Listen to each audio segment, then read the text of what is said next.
Hello. My name is Zohar Sachs. Lisa Peterson was looking forward to introducing Laurie this morning, but she couldn't make it, so I will have that pleasure and honor. So Laurie Parker did her graduate work in chemistry at the University of Glasgow in Scotland. And then she came to the University of Chicago for her postdoc, where she studied chemical biology and proteomics, and then moved on to Purdue for her first faculty position. And then we were lucky to get her to move here in 2014 to start her position here. Her independent work has focused on using mass spectrometry and really developing technologies using that medium for cancer research. And specifically today, she's going to tell us about her work using mass spectrometry techniques to examine tyrosine kinase inhibitor resistance in CML specifically, but as we know, kinase inhibition is broadly applicable to probably every malignancy we study. So I'm looking forward to hearing this. Thank you. Hopefully this is in the right place so that you don't get weird stuff when I turn my head. All right. Okay, so I'm going to tell you a story that kind of flows through a couple of the different strategies we use in my lab, and that where we've just recently been starting to have some information emerge about a model system that we've developed that we think is helping us understand what's going on in some cases of TKI resistance. So the first thing I'm going to do is introduce the people who did this work. Some of them are in this room. These are the most important people in this whole project because they actually do all the experiments and gather all the data. And also we've been very fortunate with funding and collaborators that have helped us move this stuff forward. Okay, so just get everybody on the same page. We are interested in kinases in particular. These are the enzymes that take the terminal phosphate from ATP and transfer it onto substrate proteins, usually onto serine, threonine, or tyrosine residues. And this happens in a cycle, so kinase enzymes put the phosphate on, phosphatase enzymes can take it off, and this chemical message is part of the whole system that really tells cells who they are and what they're supposed to be doing. So as this network of messages gets transduced throughout cells, telling these cells whether to proliferate or not proliferate, you can imagine that that is something that, if it goes wrong, can be really bad for the system. And accordingly, in the last 20 years or so, inhibitor drugs for these kinds of enzymes have been one of the major focuses of drug discovery in oncology. So that's kind of where we came into this during my postdoc work, getting interested in methods that we might be able to use to detect when this is happening, to detect the phosphorylation, and then also then detect when that phosphorylation is being blocked. So here's our overall strategy. We typically start with some question or hypothesis we have about the kinase biology. We develop substrates. So we really focus on using these decoy substrates in order to detect what those enzymes are doing inside cells. We also then develop the readout technologies. So we use a lot of various strategies for that. The one I'm going to tell you the most about today is mass spec. But we take various pathways through these different combinations of things we develop in order to do both basic research and then hopefully someday translational aspects of it as well. So we build these decoy substrates. We call them biosensors. They are made out of peptides, so the amino acids that we chemically synthesize together. And here's kind of a basic walkthrough of their composition. We have what we call reporter sequences.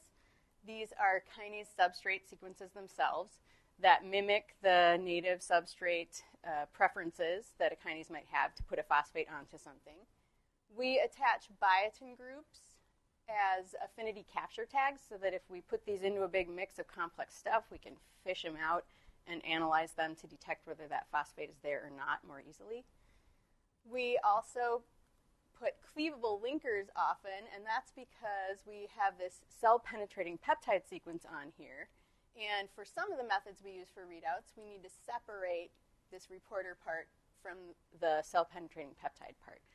This is there so that we can deliver these inside living cells, so that we're not just taking a cell lysate, but we're actually getting these in there so that the native context of the kinase can be reported to us. So sometimes we also put what we call targeting ligands in there. This is to help these peptide decoys act more like natural substrates, because a lot of native protein substrates of kinases have these important protein-protein interactions that they do that govern regulation of interaction of the kinase and activity of the kinase. So we want to try to mimic that as well. So in our first prototype version, and this is kind of why we got into the CML area, we were focusing on making a sensor for the ABL kinase. And I'll tell you a little bit more about that for those who don't know in a little bit. But just to walk you through this, we've got this peptide sequence that is the ABL tide reporter peptide. We've then got this targeting ligand, which binds to the ABL SH3 domain. And then we have the cell-penetrating peptide TAT attached to this. So this whole molecule here is then this decoy substrate that we use. So here's the cartoon version of what happens in our assays. We take these peptides, we mix them with cells, they get inside, they get phosphorylated, and then we can lyse the cells or even do some in situ analysis to measure what proportion of this decoy biosensor has been phosphorylated. And because when we're using mass spectrometry as one of our readouts, I'm not really going to show you a ton of that data today, but just so you kind of get the principle, we could mix different substrates for multiple kinases into the same assay and then resolve them from each other by their masses so that we can actually get multiplexed information. Okay, and then we also spent some of our time developing high throughput strategies so that we could use this for drug discovery type techniques. All right, so just a little example of how we get the substrate sequence part, because part of what I tell you later is relevant to this. So the ABL tide substrate was from the literature, and we were really lucky that that worked really well. But when we started exploring other kinases that might be interesting, we did not have that kind of luck. So there were not literature available substrates for these other ones. So we had to develop our own way to navigate through that and get good reporter sequences that we could use. So from all of the possible sequence space of a 9 amino acid peptide, there are 2 billion potential sequences that you might have to try to find a good substrate for something, right? And that's not practical. And a lot of the early work trying to do that with peptide libraries wasn't extremely fruitful. So we decided to go a different route. This is something that my grad student at Purdue developed. And he took all the information that was available, published information about kinase substrates, and then we also got some collaborative data from Ben Turk at Yale, which was positional scanning peptide libraries, combined that into big positional scoring matrix so that we could find out what's the frequency of a given amino acid at a given position relative to the tyrosine for any one kinase. So we do that for a whole bunch of kinases, and we can then pull in together a scoring function from that. And by taking the motif that comes out of this, so saying, like, we almost always see D at -3, and we often see R at +2, we take those motifs and generate all the possible permutations of them. So that means a list of sequences that's up to 15, 20, 30,000 long. We do a secondary scoring filtration then, where we run those sequences back against all the positional scoring matrices for all of the kinases that we'd made them for. That lets us filter out the ones that have high scores for the kinases that we don't want to have phosphorylate our substrate. Because you can imagine, if you're trying to detect the activity of a kinase inside a cell, there are hundreds of kinases in there. If you put a peptide in there that 20 of them will phosphorylate, and you see phosphorylation, you have no idea which one of them did that activity that you saw. So we try to build in some selectivity up front in our design in this way by filtering out those ones we don't care about. So then we get lists of sequences that score best for the one we're interested in and not so much for the others. And we do a bunch of other processes I won't really go into right now to try to figure out which ones of them will work, the final step of which is actually making and testing them. One of the things we've been getting into lately, because this part of the information is really tedious to gather and is very manual, it needs to be, every paper needs to be looked at, and you need to see that the mutation actually validated the phosphorylation was relevant to a given kinase. We've been using in-lab generated phosphoproteomics data to do this. So I'm not going to tell you a whole lot about it today, but it's relevant to where we go in the future, which is where you'll see we get around to by the end. Okay, so what's this story about TKI resistance? So I've told you about this method we developed for detecting the kinase activity. And what we've been doing is taking this technique of mass spectrometry and using it to help build our knowledge base of questions to ask. And to do that, we've started in this classic CML example. So for those of you who don't know already, CML derives from the mutation of chromosomes 9 and 22 to create the Philadelphia chromosome that makes this fusion protein BCR-ABL. C-ABL, the native version, the natural healthy version of this, has this myristoyl cap on the end, and it has these protein-protein interactions domains that surround the kinase domain. All of these features help ACT to fold it up and keep it regulated. And when this fusion happens, that BCR is there instead of the myristoyl. So first of all, you don't have that little Velcro zipper of the myristoyl group to help keep it closed. Now it spends more of its time in its open, active conformation.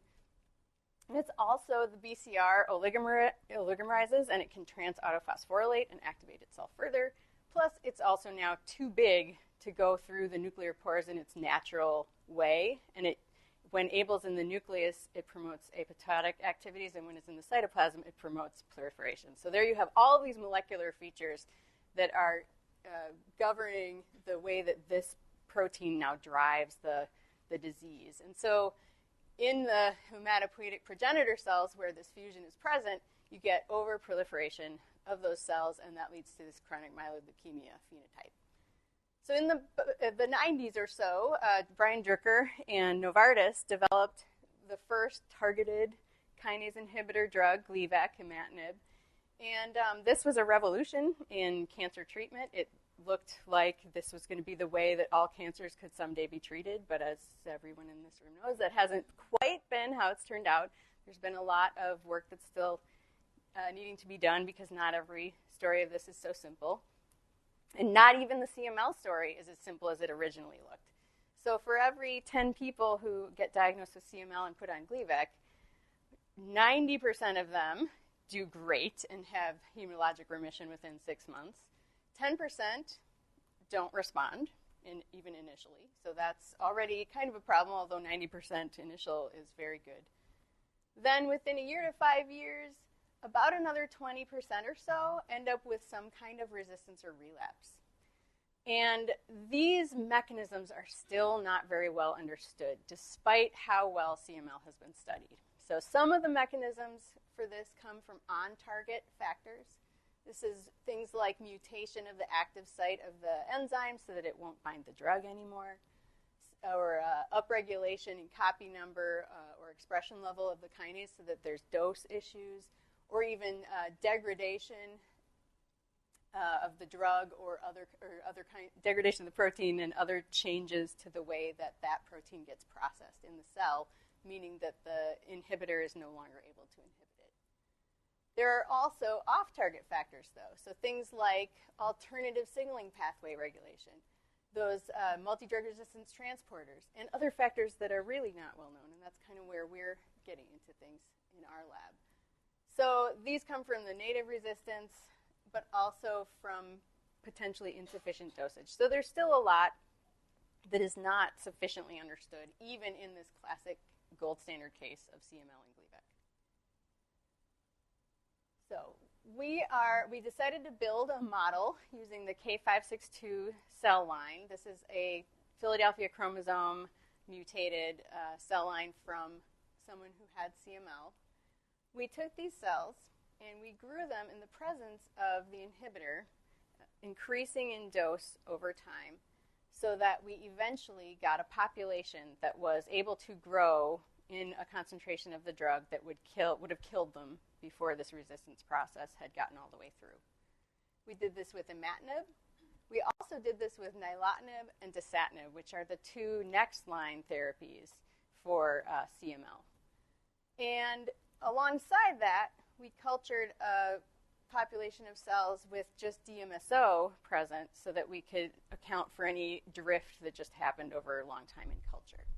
So we've got these resistant cells, and then we've got the sensitive cells, which were maintained alongside them. So from these, we wanted to understand what was going on in there. And our initial thoughts were there's probably something happening with the ability of the kinase to be inhibited by the drug, right? So we used our biosensor, that BCR-ABL, or that ABL substrate that I showed you at the beginning, to deliver inside these cells, get information about the kinase activation state, and then see what was going on in these different models. The first thing we noticed was that the resistance to cytotoxicity, in other words, being killed by these concentrations of drugs or not, and resistance to the kinase inhibition did not necessarily correlate. So we saw here's the cell growth curves. This is the imatinib-resistant cell line, where the blue is the sensitive cells and the green is the resistant cells, and a dose-response curve of imatinib. When it's shifted to the right, from your perspective, that indicates that IC50 is higher. In other words, the dose is not as effective. So here's the nilotinib-resistant cell line curves, and here's the dasatinib-resistant cell line curve. And here is just another way to look at it, that at a concentration of the drug that kills the parental sensitive ones, they're still surviving. But here's what the kinase activity looks like in those same samples, right? So here we see in the sensitive ones, the kinase is being inhibited by imatinib, but it's also being inhibited in the resistant cells, more or less. And the same sort of profile, although a little bit different, happens for the nilotinib-resistant and the dasatinib-resistant.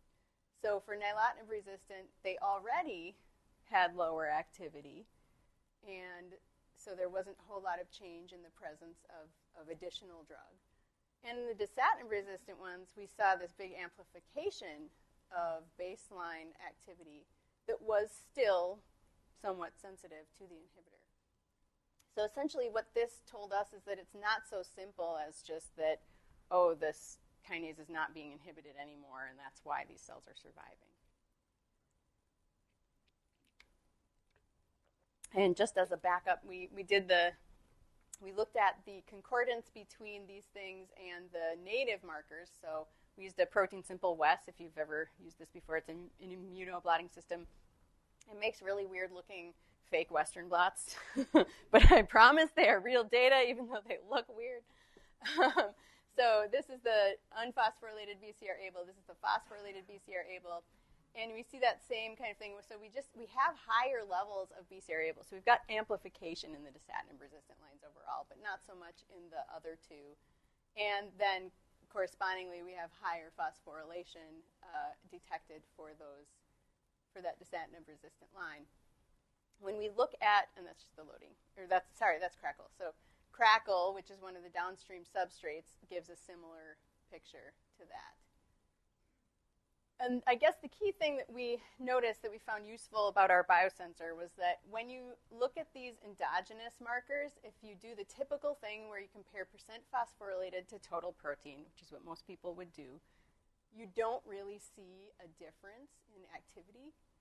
But if we use our biosensor as this exogenous reporter of the functional state of the enzyme, then we do. So this is kind of some evidence to us that, okay, it's useful. First of all, it's useful to have this tool and this method to measure this kinase activity in this way. But also, like I said before, that there's clearly other things going on because we have inhibition of the kinase in these ones, and yet we still have survival of the cells.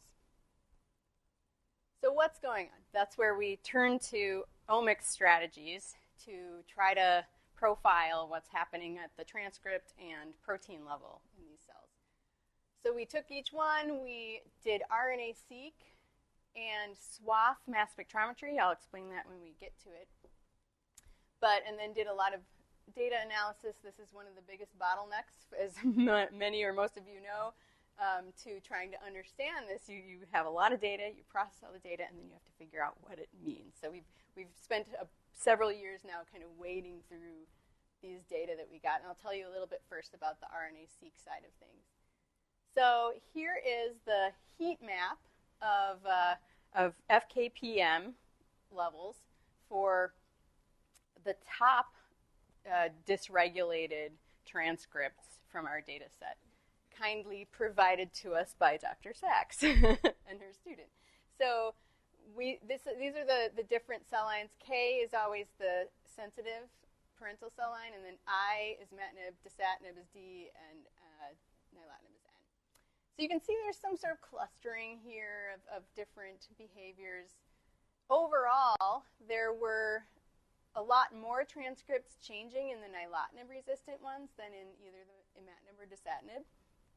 And because there were these, each had their own unique sets of things that were changing, we decided to first focus on what was common amongst them for two reasons. One, because we have to find something to focus on, and the things that were in common were a little bit more manageable list of 370, but also because when in the context of TKI resistance, it's probably most useful to think about things that would be happening no matter what TKI you were using, so that you can kind of get beyond the current chasing strategy that happens where you try a drug and then a mutation develops, and so you try a different drug and then a mutation develops to that, right? So we thought that would be an interesting place to start looking at things.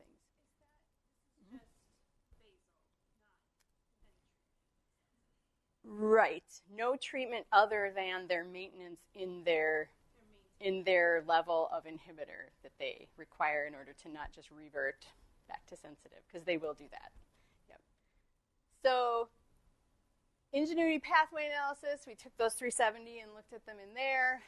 Mostly, this is probably something that if you've ever done this kind of research before, you'll recognize. You kind of get this whole list and pattern of things, and then we tried to pull out what were some of the commonalities across this, and what we thought. Oops, there we go.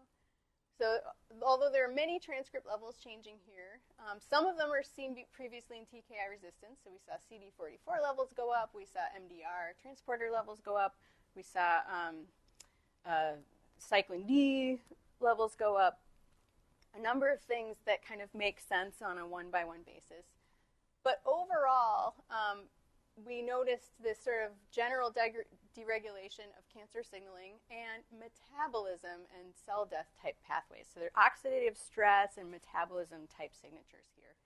And those we saw even more when we looked at gene set enrichment analysis with Dr. Sachs's group. So this is another type of pathway analysis. It tests for enriched representation of known gene sets in your data and changes in those gene sets that match what other people have seen. So when we looked at this, here's one of the strange things that we still don't totally understand, but we saw what appeared to be decreases in MYC transcriptional programs in the resistant cell lines and increases in hypoxia-dependent transcriptional programs in those resistant cell lines. And if neither of those things makes a ton of sense right off the bat, because MYC deregulation is something you would imagine would be causing cells to be more aggressive and bad, right? And hypoxia-dependent stuff you'd think you'd only see in hypoxic environments, but these are just floaty cells in culture, right? So that was sort of strange, but I think we'll come around to how it connects as we get through the talk. So people have seen metabolism changes that can mimic hypoxia, and here's one of the ways that can happen. So here's the HIF1 alpha pathway, where HIF1 alpha is normally hydroxylated by prolyl hydroxylases, and that targets it for degradation. So it's constantly being transcribed and translated, but then it gets modified and degraded in this cycle so that its levels are always low. But in hypoxia, that oxygen isn't available for the hydroxylation part of things, and so the protein can accumulate. Well, so there are other things that can mimic that process. One of them is 2-oxoglutarate analogs. So in other words, disruptions in the alpha-ketoglutarate metabolism pathway. So that is something that has been seen to do this. And you'll see later on that there are some connections there with other things that we've seen. Okay, so that's the RNA-seq level. We got some clues. We have some pathways and things to think about. Protein level, we used a strategy called swath. This is different from the traditional proteomics where you pick one ion, fragment it, measure the fragments, and get the sequence from that. Instead, you are taking fragmentation data of a whole wide window of masses, and you're scanning through that whole mass range to essentially collect fragment ions from every peptide that's in your sample. It's easier to get all the data on the peptides that way, but it's harder to interpret because now you have a big mess and you don't have that link between this was the parent ion and these are the fragments. You just know here's a bunch of fragments, and you have to try to use other inferences to figure out what they meant. So here's how it works in the machine. You have the peptides all get in there into the selection window. They all get fragmented together, and they just all get detected at once. And when we analyze the data, so we use chromatographic comparisons to try to infer how one ion relates to another. If they all come out together in the same chromatographic profile, that indicates they probably came from the same parent peptide. So then you can use spectral libraries where you already knew that that was a pattern of fragments and that they came out at this time. You can go back and mine that out of your big complicated swath files. So that's, this major advantage it has is that you're essentially making an in silico archive of all the proteins in the sample at the time that you collect the data. And you can go ask these questions about what was in there way later on without having to rerun the sample. It's also better at quantifying because you're not getting that bias that's due to when you pick an ion in your flow. So you're getting more of the fragments and better representation of all of them. So quantification and this archiving thing are why swath is a good way to go. Okay, so for us then we had to take that data. We have to do several steps that I won't detail a whole lot here, but basically we use galaxyp with Tim Griffin to pull out those profiles from these data sets and then to quantify the various components and figure out what proteins they represent. And when we do that, so we were able to confidently identify 750 proteins. 360 of them were confidently quantified. In proteomics world, that's not a lot, but most people fractionate their samples to get a lot more, and we did not. We just ran these all in one to have one archive of the sample. About 300 of them exhibited log 2 fold change of greater than 1 in either direction, and that's what you're seeing here is this clustered heat map of those things. Here's the Venn diagram overlap of the different profiles from these, and again, we've got a set that are common amongst the 3 resistant cell lines. When we look at those with pathway analysis, we have similarly mitochondrial dysfunction, glutathione redox, oxidative phosphorylation. So some of these oxidative stress and metabolism pathway signatures are starting to pop out from this protein analysis as well. And another thing to just note, so we see a lot fewer of these from RNA or from protein analysis than from RNA-seq, but this is pretty normal for proteomics because you can't amplify the peptides before you detect them the way you can with RNA. So we have more support for those things that were our clues from the RNA-seq analysis, this metabolic changes and oxidative stress from these data. So, okay, so to bring those two together, we did a correlation of these fold change values. RNA-seq log 2 fold changes on the y-axis, swath ms log 2-fold changes on the x-axis. Each dot represents a gene-protein pair, and each color represents one of the different cell lines. And the first thing that surprised us, but after more literature exploration, not as much, was that there's actually surprisingly little correlation between the transcript and protein levels in these cells. And apparently that's pretty typical. So transcripts can tell you a lot, but they don't always tell you about what the proteins are doing. And conversely, the same. So you might detect a protein being different, and that doesn't necessarily mean that anything is changing about its RNA processing. So there are these 161 of them that aligned well enough to do this. And there were various behaviors here. So we have some that are increased at the protein level, but not at the RNA level. We have some that really didn't change much at all. We have some that are decreased at the protein level, but not much at the RNA level. We've got a couple of outliers here, but these ones were the most interesting to us because they are upregulated at both the RNA-seq and the protein level. So two gene-protein pairs had those characteristics in our sample set. And that was common across all three of these TKIs. So what were those? Okay, so they were alpha-synuclein and carbonic anhydrase 1. When we confirmed this with immunodetection, Protein Simple West, you can see here's the sensitive cell line, here's the resistant ones, here's carbonic anhydrase 1, consistently upregulated in all three. Here's alpha-synuclein, consistently upregulated in all three. Now, those seem like weird things to see, especially alpha-synuclein seems like a really weird thing to see in leukemia cell lines in drug resistance, at least it did to us, because alpha-synuclein is best known for its role in Parkinson's disease as something that collects into the kinds of Lewy body tangles that disrupt neuron apoptosis and make neurons die. But so what else do they have in common? Aldehyde dehydrogenase 1 is another one we saw that tended to decrease, but it turns out it's not quite as interesting as the other two, so I'm kind of focusing on those. So what do they have in common here is, again, it comes back to metabolism. So carbonic anhydrase 1 is a protein that buffers lactate levels, and lactate levels increase when metabolism increases. Alpha-synuclein, so the way that it kills neurons in Parkinson's disease is by messing with the mitochondrial membrane polarization. So because it can depolarize the mitochondrial membrane, it's there. Normally, it should be helping to handle and detoxify reactive oxygen species.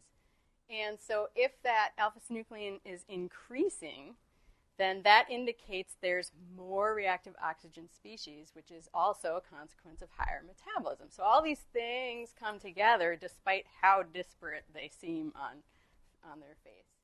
And then aldehyde dehydrogenase 1A2 converts aldehydes. This is another metabolic enzyme, and it's one that might have a role in determining the stem cell state, but I'm not going to make too many speculations there on that one yet. Okay, so metabolism seems to be what these signify.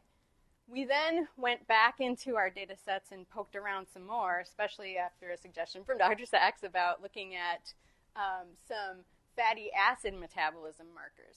So CD36 is a fatty acid transporter on the cell surface, and that one is hugely upregulated in our resistant lines relative to sensitive. FABP5 is a fatty acid binding protein, and these two, the systems between these fatty acid transporters and fatty acid binding proteins often are kind of interlinked in how lipids are being metabolized in cells.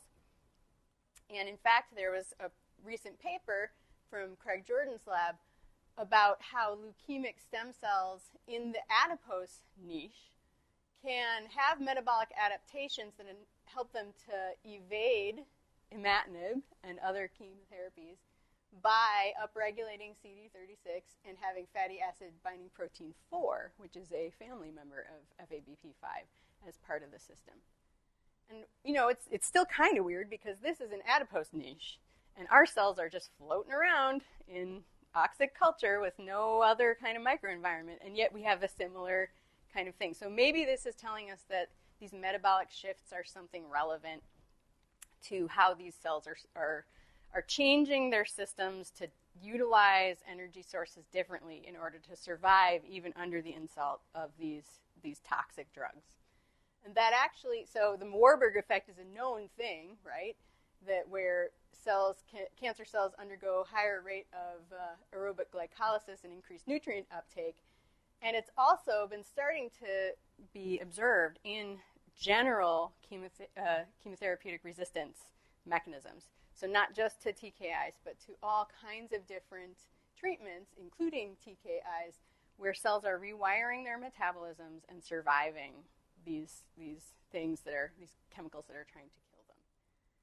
So just to get a little bit more in depth in that, in our cell lines, we did a metabolomics labeling experiment with just the imatinib-resistant cell line, because it was very expensive and we haven't quite gotten ourselves ready to do all of the lines, where we feed them C13 labeled glucose, and we did this with the wild type and with the imatinib-resistant. And we allow them to take up and process and incorporate that glucose into their various other metabolites over a certain amount of time. We extract all of that, and we sent them off, and they got analyzed by mass spec to detect not only what are the relative levels of different metabolites in the different cell lines, but also how the carbons of the glucose were incorporated. And that gets into a lot of details of metabolic flux that I won't really talk about today, but you have a question? In this experiment, yeah, we used fully labeled glucose in this one, yeah. So we're still kind of parsing what all of that means, but you'll see a little bit of it here. So if you're a metabolism person, you might see some cool stuff about our data that we haven't even noticed yet. Okay, so here's the main things that came out of that. There were a lot of things that did not change at all, right? But there were some things that did. So the citric acid cycle, this is the major metabolic pathway used by all aerobic organisms to produce energy through chemical oxidation of acetyl-CoA. And it produces GTP and electron shuttles, so reduced NADH and FADH2. These are things that also can participate in those redox stress pathways. And it is the most efficient at producing ATP, so it's what the cell would probably prefer to use if it can, because it's going to get the most bang for its protein molecules. Here's what we saw in the citric acid cycle. So we did not see huge changes here. We saw a little bit of a uptick in succinic acid levels, but nothing real major. And so from blue to red in these colors in these bars indicates increasing incorporation of those labels from the glucose. So, you know, there's not a whole lot going on with our new glucose at the succinic acid stage. But here's the one where I want to kind of point your attention to. So we did see a decreased levels of oxoglutaric acid. So that is that alpha-ketoglutarate. So back in the HIF-1 alpha slide, this is one of the molecules that is required to get HIF-1 alpha hydroxylated. So if this is a little bit lower, that could be related to why we're seeing a little bit more persistence of HIF-1 alpha, a little bit more activation of those HIF-1 alpha dependent pathways. It's at least a clue and a hint we have about it. Okay, so the other things that really jumped out were glycolysis. This is breakdown of glucose to pyruvate. It's less efficient, but cells use it when they have to. And then also shunting to the pentose phosphate pathway. So this is a parallel pathway to glycolysis, and it produces NADPH and this other ribose 5-phosphate, and that gets used in producing purine and pyrimidine nucleotides. So in situations where cells need to be able to make more ATP somehow, and they're not getting it through their normal, easy citric acid cycle, then sometimes they go through this in order to get those nucleotides and be able to build more ATP. And we saw some much more striking changes there. So there were increases in the metabolites that come from glycolysis that we saw, so that indicates that we're probably going from being cancer cells, which are already had the Warburg effect going on with more glycolysis than normal cells. They're like pushing it even farther and getting their glycolysis going even more, it appears, in order to get past these drugs and become resistant. And then this pentose phosphate pathway also seemed to increase, so they may be trying to get more, as much as they can, to turn around to get to higher levels of ATP to help themselves survive through this process.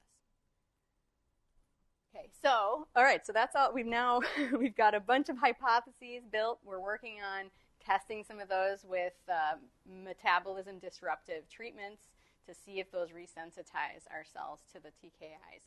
We haven't gotten anywhere with that yet, so maybe I'll tell you about it sometime soon. But what we're doing now is circling back to our strategy of developing signaling sensors, because metabolism and its regulation also depends on kinases. So kinases help to determine which branches are going to be active and which are going to be tamped down. So we are interested in seeing if we could use our strategy to understand these mechanisms of the metabolic alterations that might be happening. So we've been designing biosensors for a panel of metabolically relevant kinases, and so that we can measure those differences. So here's a cartoon of how these kinases interact with each other in these pathways to affect metabolism. And we decided to focus on 4 key kinases. So LKB1 is described as a master kinase. It's an important tumor suppressor protein. It's one that is upstream of this whole process and is often a decision maker enzyme. AMPK is a major energy sensor. It's one of the main metabolic master regulators under low energy conditions. And because it's downstream of LKB1, so that would give us the opportunity to maybe look at interplay between those 2 parts of a pathway. mTOR is a major energy sensor as well. It's another one of these metabolic master regulators, but it usually does this under high energy conditions. So between how these 2 are behaving might give us some information about which branch of metabolic signaling is being activated. And then finally AKT, because it's part of this process as well. It regulates many aspects of metabolism. Plus, it's also interesting to a lot of people for various reasons. AKT would just be a nice one to have a good substrate for. So to figure out a good substrate for AKT, again, we did not have a great one from the literature because a lot of the literature peptides are not really efficiently phosphorylated. They might be okay in most kinase assays, but they aren't going to be rapid enough to give us an in-cell-based report on what we want to know about that kinase. So here's the positional scoring matrix that we built by taking all of the known information. This was pre-proteomics strategy. So this was all the manual collection and verification and curation of a data set that we then pulled together for this positional scoring matrix. The motif that arises out of that positional scoring matrix is here. So with these various amino acids overrepresented at those positions, and it matches pretty well to published consensus sequences, so that's always a nice check that we've done things the right way here. And there are even some interesting things known about the structure-function relationships of these peptides, and so we're happy to know that this process gives us a sequence that should be a good substrate for AKT. So from this, we have 181 sequences out of this consensus sequence. So we took those 181 and we used our filtration process. I'll just show you in a little bit more detail now how it works. We have multiple kinases that we have scored these sequences against.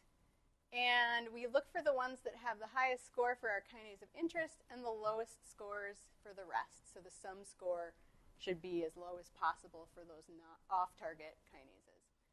So we chose the best ranked sequence just to get started with here. It had highest AKT score, lowest sum score. Synthesized this peptide.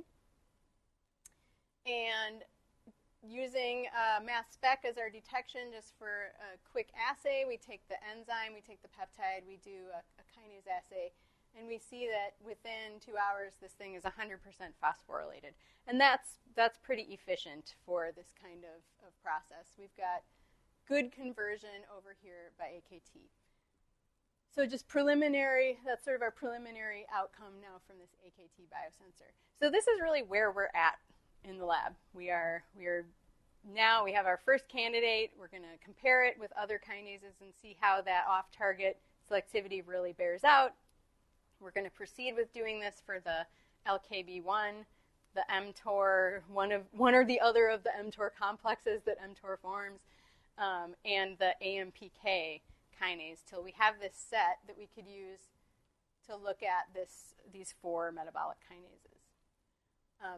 That is going to take us that's going to take some time, but we're also testing the available drugs to see if we can get that recovery of TKI sensitivity and test these metabolic hypotheses.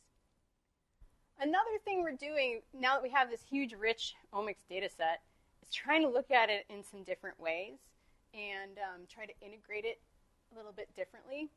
So we've been collaborating with SciEx, who makes the mass spec that we use and a bunch of bioinformatics tools for the data, to try to look at networks in a different way. So this comes from a beta version of their software where each of these is a protein and a matched RNA transcript.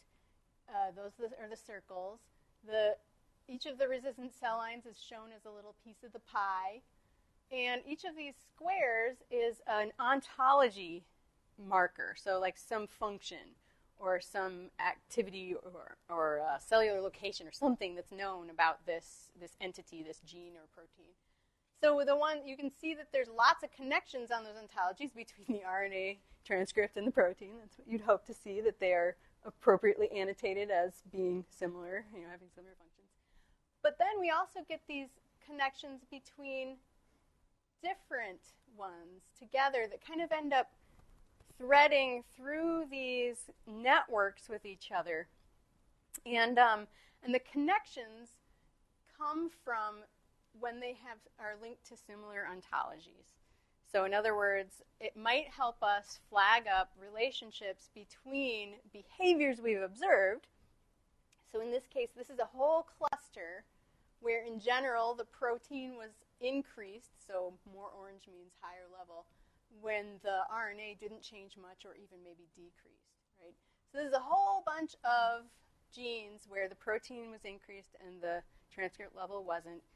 And these are the pathways and networks of their potential functional connections to each other.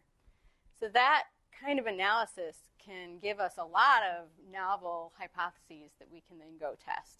One of the things that emerged out of this was maybe it's got something to do with the ubiquitination and protein degradation mechanisms. So that's something that we're trying to follow up and understand more about in this system. So that we end up with these little clusters of things that we can follow up. The final thing we're doing is we're also trying to do more comprehensive phosphoproteomics pathway mapping to look at more the differences between the cell lines. We've used this first strategy to look at the similarities, but because each of these inhibitors has a different target profile, we are wondering if the phosphoproteomics showing which phosphorylation sites decrease or increase per sample, if that might help us understand something more about how these inhibitors behave differently and how the resistance develops independently from each other. Okay, so that is my story for today, and I'm happy to answer more questions and talk about this stuff in more depth. I'd like to remind the audience in Duluth and Hormel and 450 MCRB, they can ask questions, and we'll start here. So I have to go back to the metabolomics, question about that.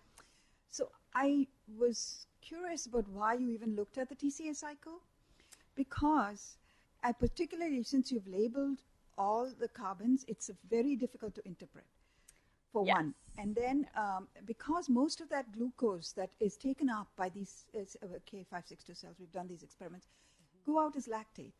And yes, I agree with the pentose phosphate pathway because that's how glucose is diverted. But most of the glucose is being used for biomass, okay? Right. So what is happening with, I think, if I would interpret your alpha-ketoglutarate data, it's because they're differentially regulating metabolism to glutamine. And you don't know how much of the contribution of glutamine to alpha-ketoglutarate because that's the third in line. It's glutamine, glutamate, alpha-ketoglutarate. That's where the difference would be. So it's really hard to tell where the carbons in alpha-ketoglutarate are coming from because you see the difference. Most of them might be cold carbons because they're coming from glutamine. Right. So and therefore you're seeing the difference. yeah. And okay, so we don't know the experiment we had run was called, this company offers something called F-scope, and it just has a certain panel of things. I know that's the problem with working with companies. And the ones that the ones I showed were the only ones that had significant differences. The CCA cycle really didn't have any significant differences, as you're pointing out, yes, right? It should not. And those other ones, the glycolysis and the pentose phosphate pathway, were the only ones that did show significant differences. And I just included the alpha-ketoglutarate part because regardless of how it's happening, it does seem to be decreased. And what it would do would be participate in this hypoxia signaling mechanism. Yeah, so we'll talk about this afterwards. We have some interesting ideas with regard. Okay, cool. Other questions?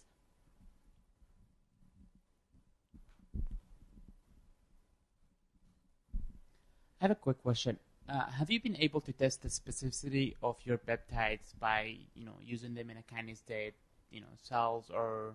Yes, yeah. So for the able substrate, we have done experiments where we've either had able really low expression or really high expression with and without imatinib, and looked at making sure that this peptide only gets phosphorylated when able is increased and more active. We've also got substrates that I didn't talk about today for SYK kinase and for JAK kinase and SARC family kinases.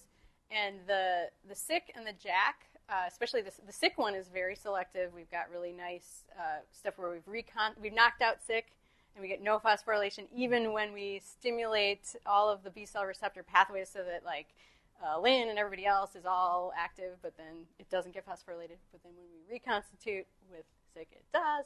So we have a whole bunch of strategies we use for that I didn't really talk about. And one quick question too. In your AKT peptide, do you have a strategy in which when you have the score having another kinase in that table you showed, CHK1 was also a high score. It was about 40. Do you have a strategy in which you can improve that targeting? So we always go. So I can't remember if the sum score for that particular sequence that we tried was lower, and so I don't think it was the one that had that higher check one. But in cases where we do have that, we sometimes we look at what we've noticed are unfavorable residues. So not only do we get the overrepresented residues from our positional scoring matrices, we also get extremely underrepresented ones. So it's like if you never see an N at this one position, and then you do see N, or you see that N, and some other kinase doesn't care about having N there, we can switch things out. We've used that as a tuning method before to try to gain that selectivity. None of these are perfect. None of them are 100%.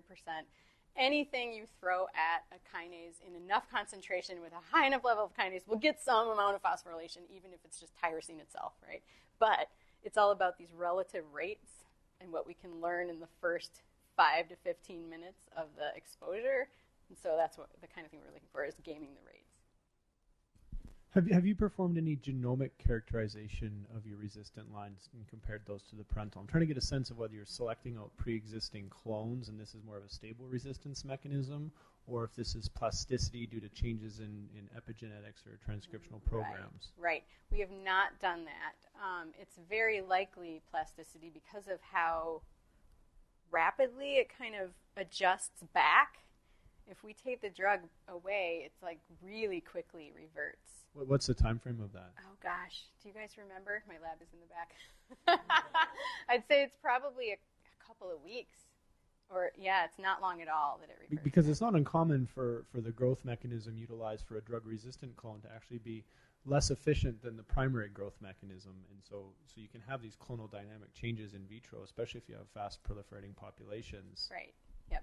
But I would imagine that, that similar adaptations are going on in vivo, and that's kind of why some of these generic metabolic resistance mechanisms are being found no matter what drug. I wonder if you could analyze some of your RNA-seq data using an algorithm like Top Hat fusion to see if there are any novel fusion transcripts that could be diagnostic of DNA-level alterations without actually having to do the experiments. Right.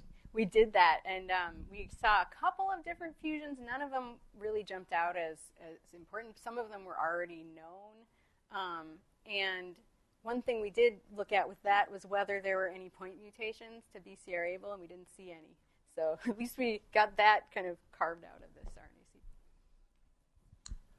You presented some data about the reporter constructs and endogenous substrates being a little bit discordant. So I'm just wondering how you think about that. So in some respects, the endogenous substrates are more complex proteins. They have inhibitory and domains that affect binding to the kinase, while your reporters can really get in there and just see if they're a substrate. So even though the kinase may work, the interaction between the kinase and the endogenous substrate may regulate biology. Right, yeah. So what we can do with these reporters is really just learn about the kinase's intrinsic activation state and whether some molecule is inhibiting it or not. We can't learn about how exactly its interactions with its substrates are governing that. But we do gain at least the context of all of that by doing it in the live cells rather than in a lysate or recombinant assay. So yeah, there's things we can't learn from this, but there's things we can learn that you can't see from endogenous substrates. So if you just look at endogenous substrate phosphorylation levels, for one, especially with phosphoproteomics, you don't know which phosphorylation was already there and which was the result of some change due to what you perturbed. And then the other thing that we are able to complement here is that we don't have to know what those endogenous substrates are.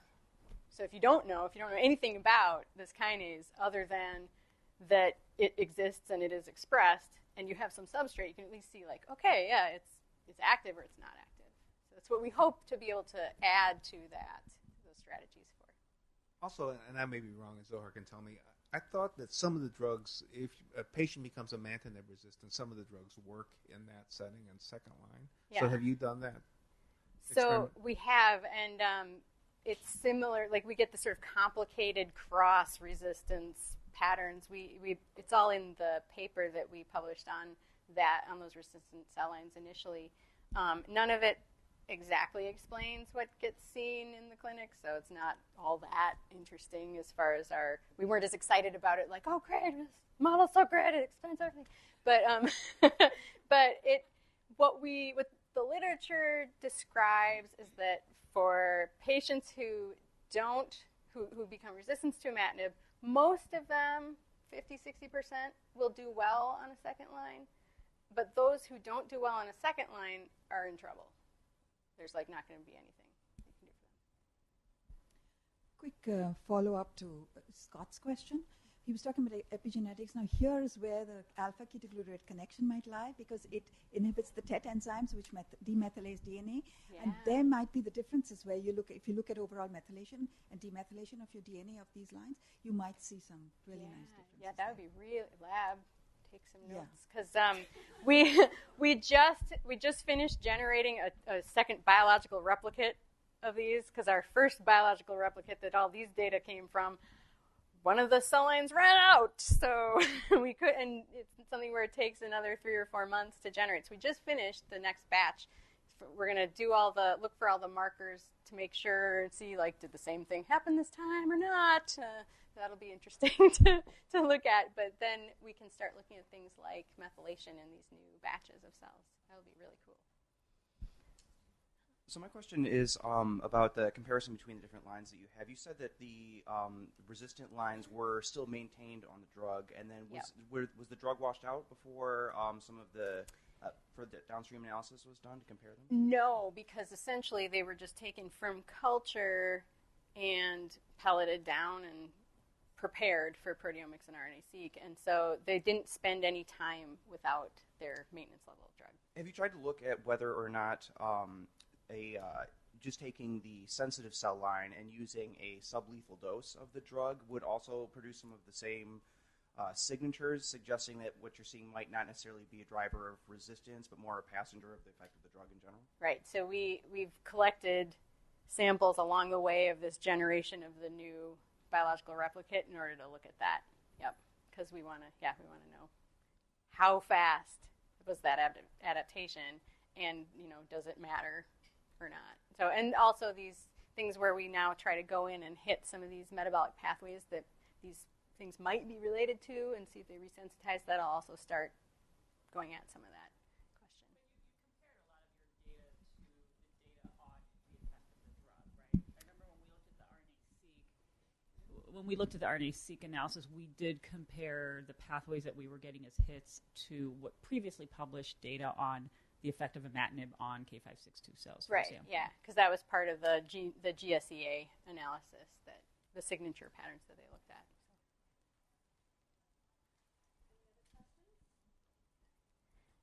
Thanks, everybody.